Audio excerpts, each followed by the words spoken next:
Has he fully been recognized as king? Finally, at the end of our passage last week, at the beginning of 2 Samuel 5, he was crowned king, and all Israel confessed. As the rival king was done away with, was killed, much to David's dismay, now there was no one to contest with him for the throne. Well, no one at least within Israel. It is not that David is without enemies, as we see today. Yes, the enemies within Israel are gone, but there are many enemies without. As the President of the United States and his vows are supposed to defend the United States from enemies both foreign and domestic, yes, David has dispatched with the enemies domestic, but there are many foreign enemies as well that will rise up here around them in our passage today. What victory will we see in these first days of King David now that he is recognized by Israel? Let us see how the victory comes to him and by whose hand it breaks through. So follow along with me here in chapter 5, starting in verse 6. And the king and his men went to Jerusalem against the Jebusites, the inhabitants of the land, who said to David, "You will not come in here, but the blind and the lame will ward you off," thinking, David cannot come in here. Nevertheless, David took the stronghold of Zion. That is the city of David. And on that day, whoever would strike the Jebusites, let him get up the water shaft to attack the lame and the blind, who are hated by David's soul. Therefore it is said, the lame and the blind shall not come into the house. And David lived in the stronghold, called it the city of David. And David built the city all around the Milo inward. And David became greater and greater. For the Lord, the God of hosts, was with him. And Hiram, king of Tyre, sent messengers to David and cedar trees, also carpenters and masons who built David a house.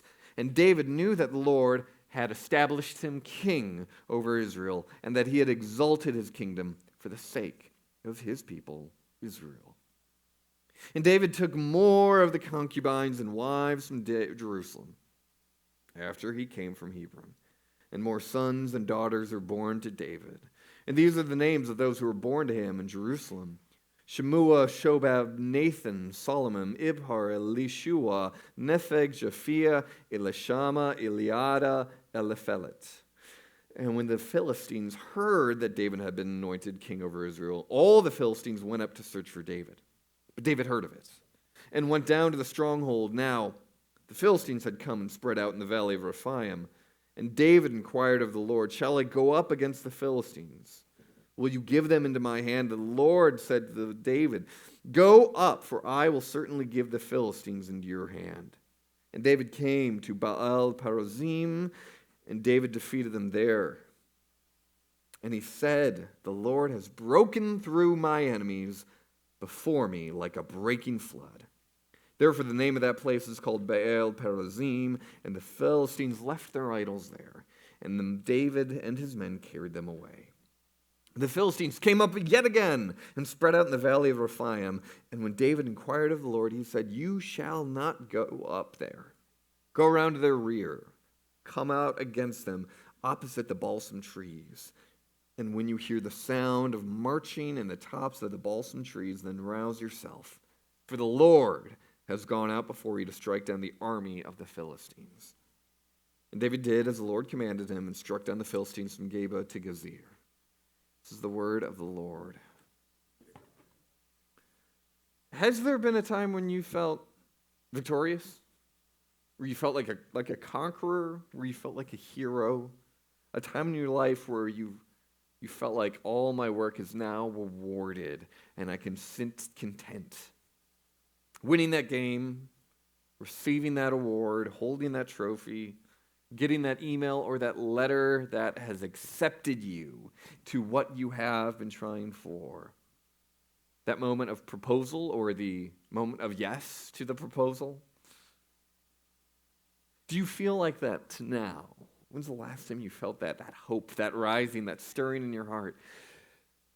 Or do you feel more similarly to the feelings of defeated? Do you feel overwhelmed? Do you feel conquered, beaten down, trampled on rather than triumphant?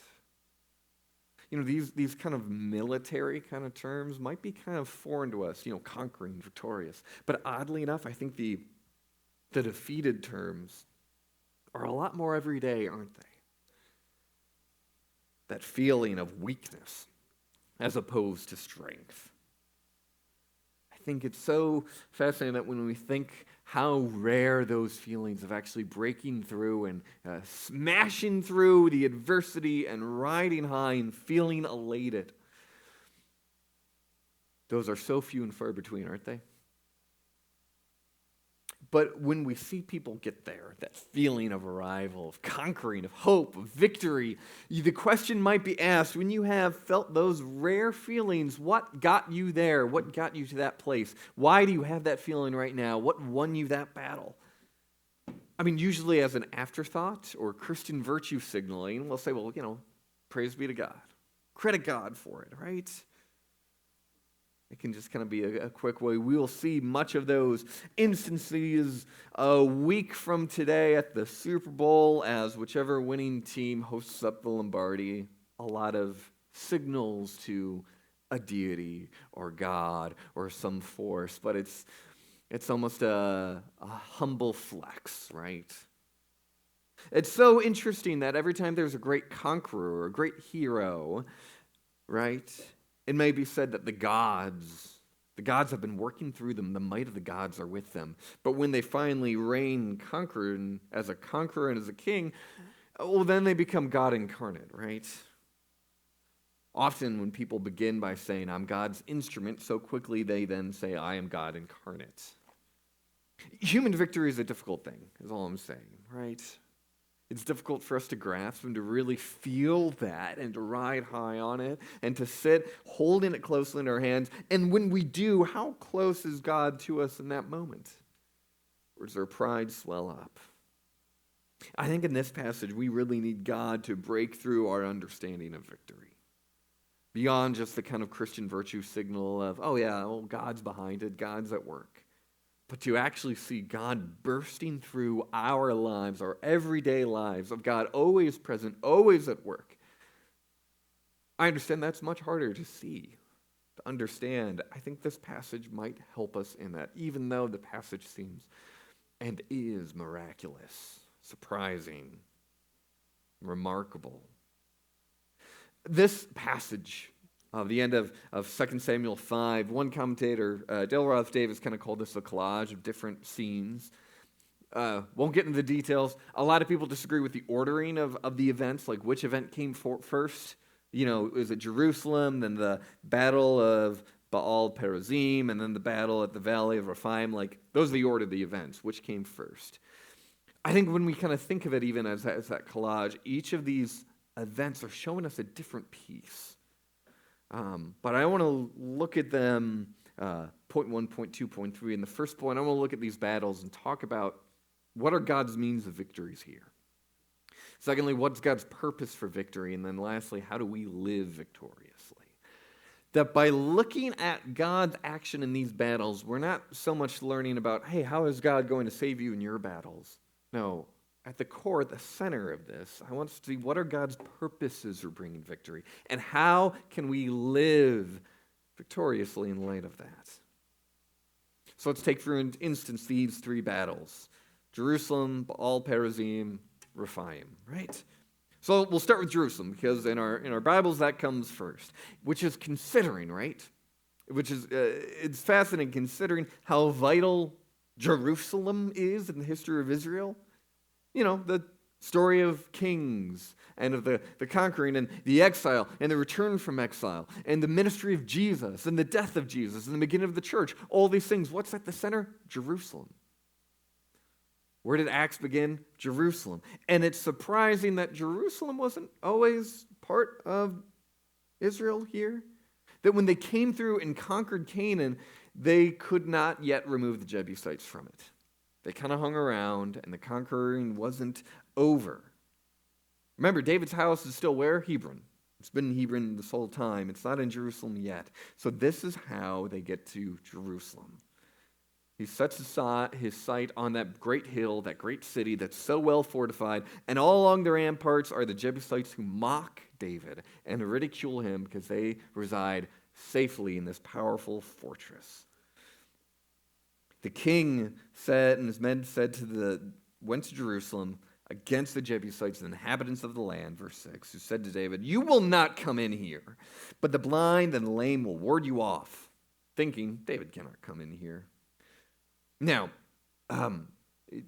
they don't literally have disabled people guarding the walls of Jerusalem. There are some people who wonder that, of like the great hubris of the Jebusites, that they're like, we can put the less able-bodied people who cannot see or cannot move quickly, we'll put them on the ramparts because our walls are so thick.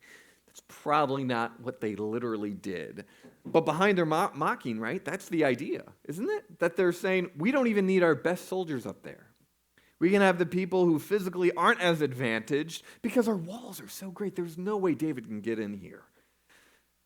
It's more like who's guarding the ramparts of the French knights and Monty Python, the Holy Grail, just hurling insults at them.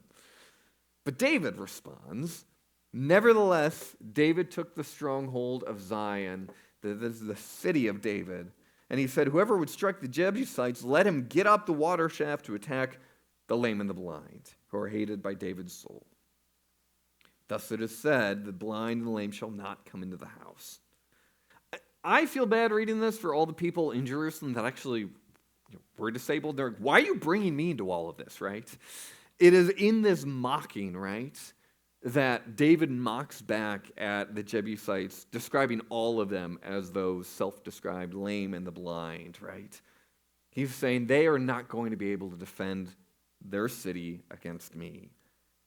And so what he does is he says, go up this water shaft.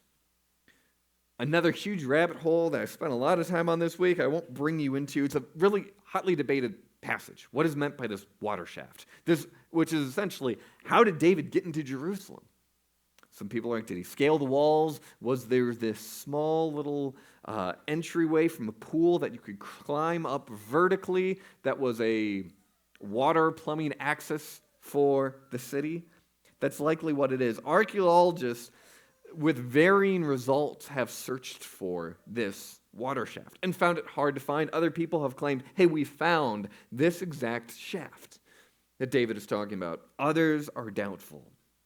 What is clear, though, even though it might be debatable whether we have found it, I think that all more goes to the point of it probably was still even hard to find and hard to utilize back in that day. I think there's something remarkable about David's strategic cunning here, about how he gets into Jerusalem, where these Jebusites had such great pride in the thick battlements and walls, thinking that would protect them.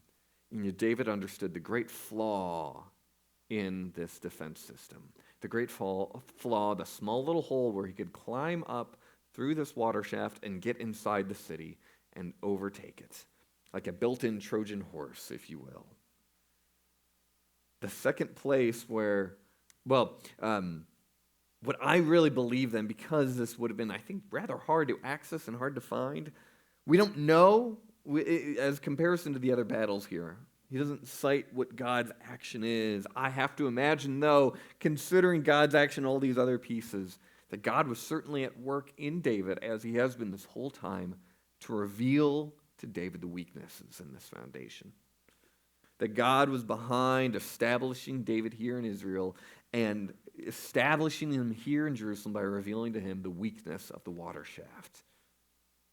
And then briefly, God is mentioned again in the Battle of Baal Perazim.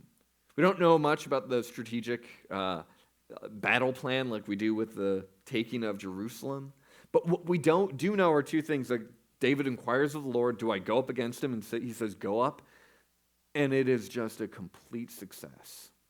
A smashing success, you might say, because that is how God smashes through the enemies. He bursts through them like a flood, just washing them through like levees that are completely overtaken and washed away so that the enemy is just carried away like flotsam and jetsam, just destroyed. And David commemorates that place, calling it Baal Perazim, the breaking through of my Lord, of my master, of God, of my master breaking through them like a flood. When you think of, 5 or I guess coming up on 6 years ago, if you were here in Madison when downtown, and especially Middleton, flooded with that century flood. You couldn't go to Costco because the whole place was just kind of flooded. Even worse than that is what David sees God just tearing through the Philistines. And then the last battle we see here at the end of the passage is really kind of curious, supernatural kind of thing going on here. He inquires of the Lord, do I go up against him? And God says, no, don't go up against them. Don't meet them head on. But go around to their rear and lay in wait for them. So as if he's hidden. He's opposite the balsam trees. Their troops are hidden in number. They're lying in wait for a surprise attack. How do they know when to rise up and attack, though? There's going to be the sound of marching troops in the tops of balsam trees. What does that even mean? Right? Are there actual troops walking, running across the tops of the tree branches? What is kind of debated here is, could it be the sound of wind? Is he talking about just wind moving the trees, and the wind moving the trees will be the signal, okay, get up and go now, and then overtake the Philistines and strike them down? And it could have what it looked like, right? A strong gust of wind. But we know, as he says, when you hear that wind, you will know the Lord has gone out before you. The sound of wind in the trees, that sounds like troops marching, like when you've heard a really, really strong, 20-mile-per-hour wind tearing through trees, you can't even hold a conversation anymore. The rustling of those branches, the snapping, the leaves moving, it just sounds like a force tearing through. You can't see the wind, but you can see the effect it has. And that is the Spirit of the Lord moving at work, going out to say to David, the battle is already over. I have gone out before you. Yahweh marches in front of you. The vanguard for your victory is the Lord of hosts. Yahweh of armies. That's what hosts means here, right?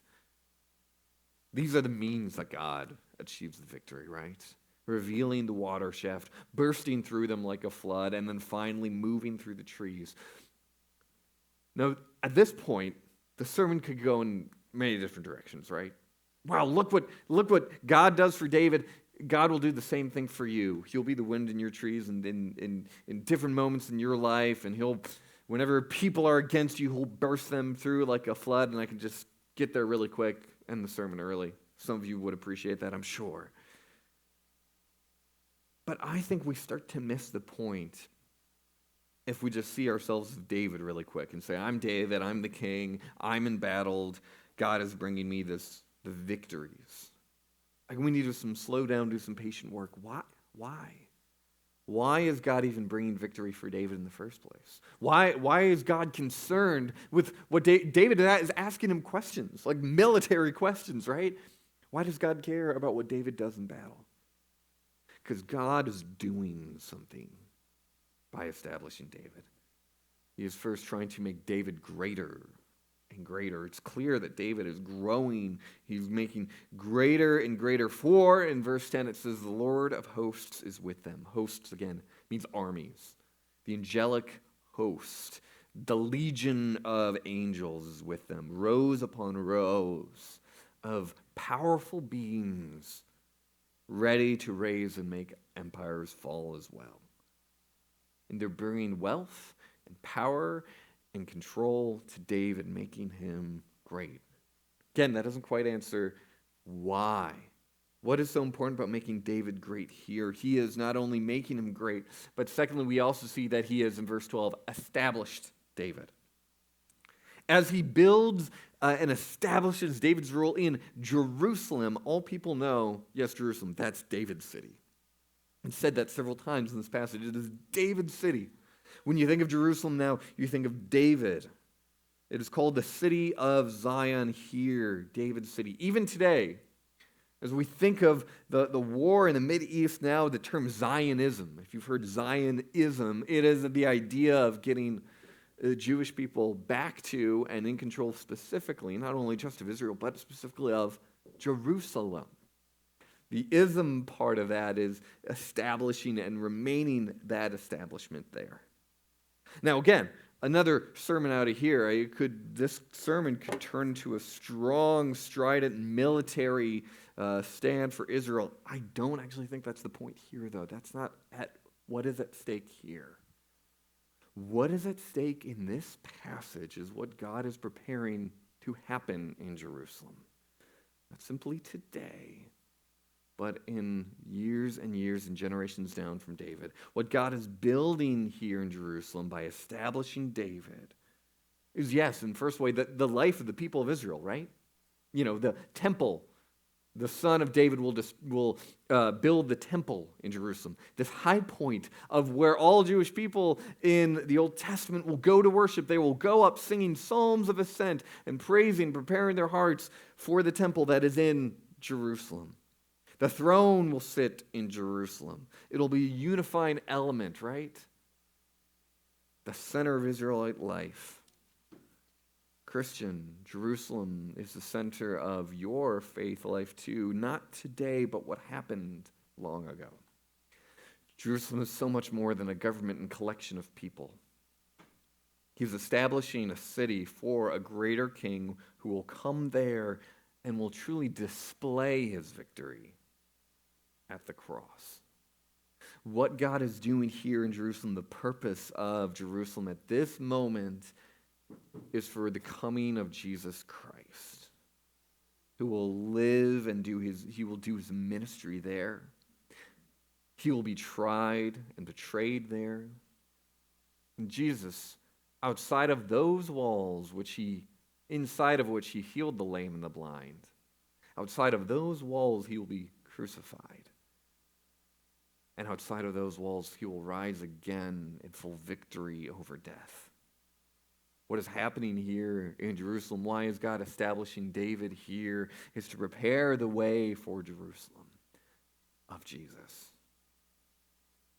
So when we hear of Jerusalem, we think of what happened there outside those walls on the whole hill of Calvary.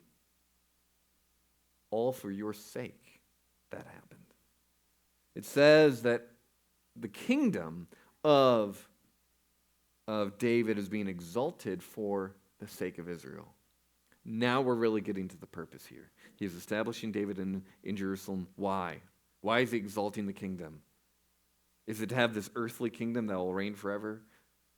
It is to establish, actually prepare the way for the sake of God's people. For the sake of his people, he is establishing this throne, establishing this people. Bringing Jerusalem to David, yes, serves Israel, but ultimately does it because it will be the place of coming redemption. For your sake as well, this matters. Why does the text today matter to you? Why does it matter about, David and his men crawling up this water shaft to overtake this city? It's because it is where God took one step closer to bringing his son to that city where your soul would be saved by his death on the cross. For your sake, God exalted David as king. For your sake, God brought Jesus to Jerusalem where he'd be betrayed and tried. For your sake, Jesus was lifted up and crucified. And for your sake, Jesus rose again. That is God's purposes of victory, is to display his ultimate victory in what Jesus has done, that we turn in faith to believe.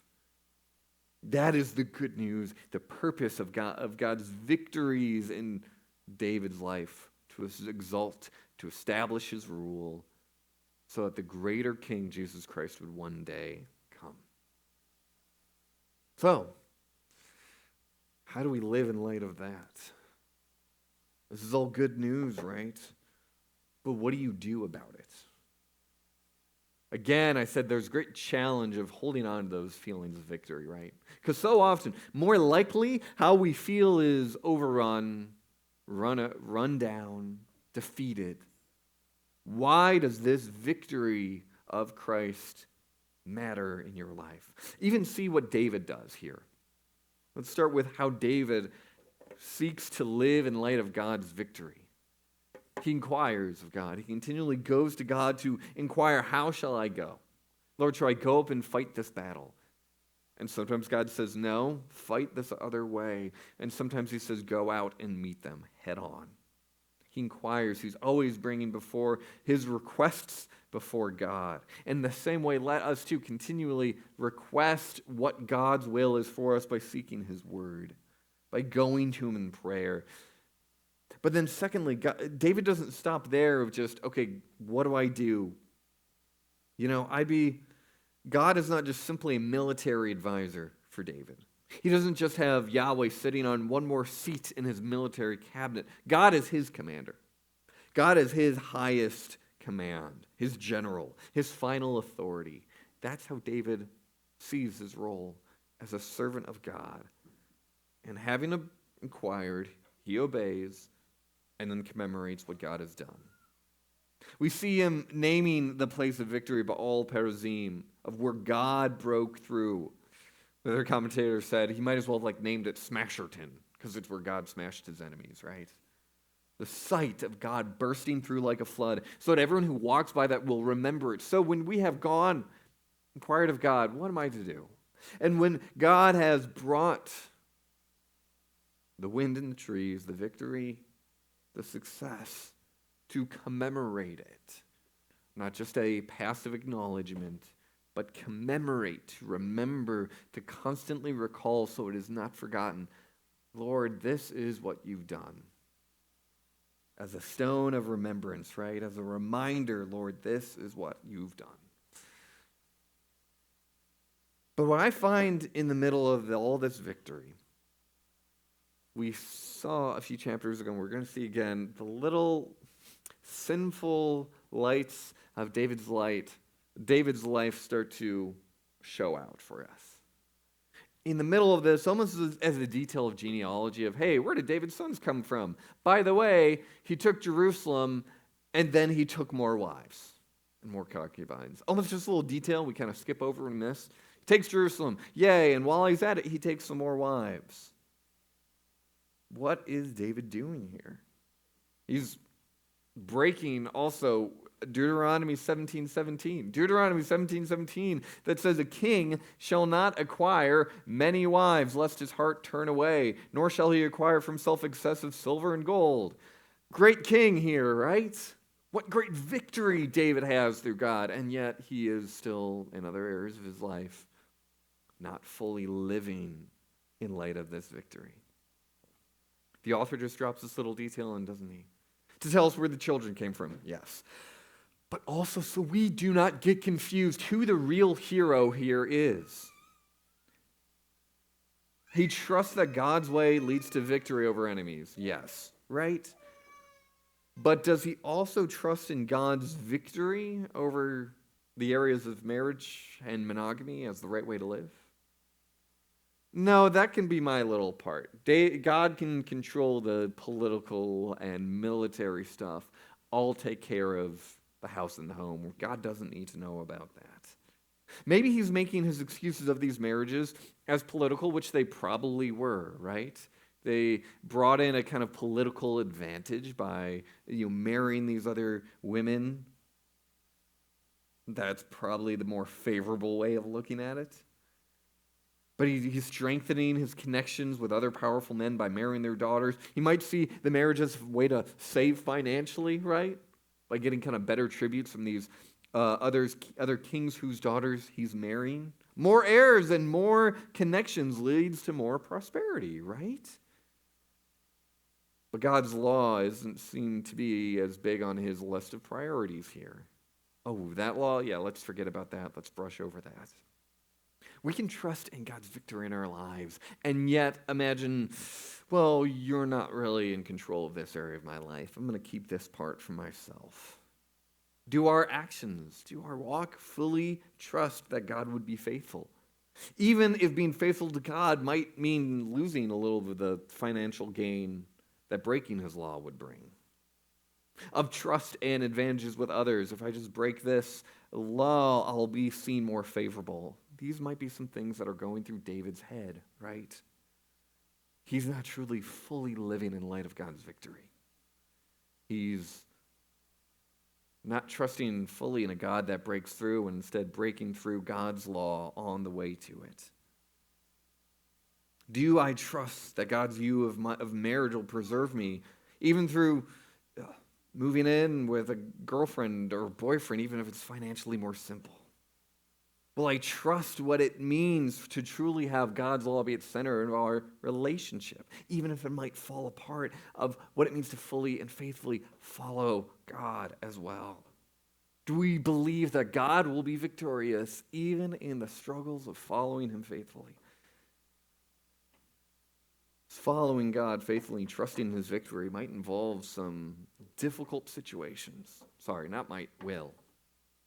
Are we prepared to truly trust in God's victory then? And we're not going to do that perfectly. I so often, like in our confession of sin, will go down to Egypt, as it were.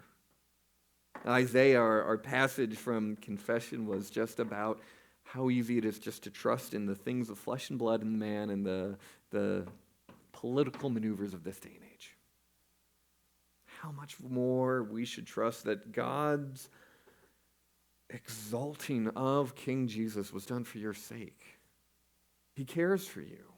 He cares what happens in your life. We know that for what he did for us in Christ those days outside Jerusalem. Will you truly believe he is at work and at working there so we can live victoriously in all areas of our life?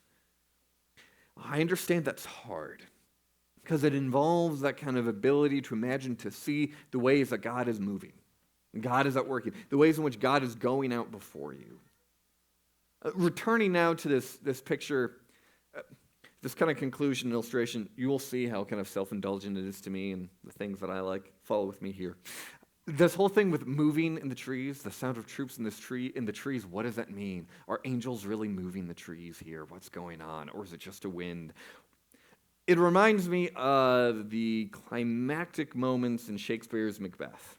Okay, if anyone remembers that from English class, good. If not, I'll give a little education, right? Macbeth, the Scottish lord who was wrongfully taken and by murder taking over control of the castle, and his enemies are starting to march for him, but he has been told by a witch's prophecy, no, you will not be defeated until Birnam Wood itself marches on your castle.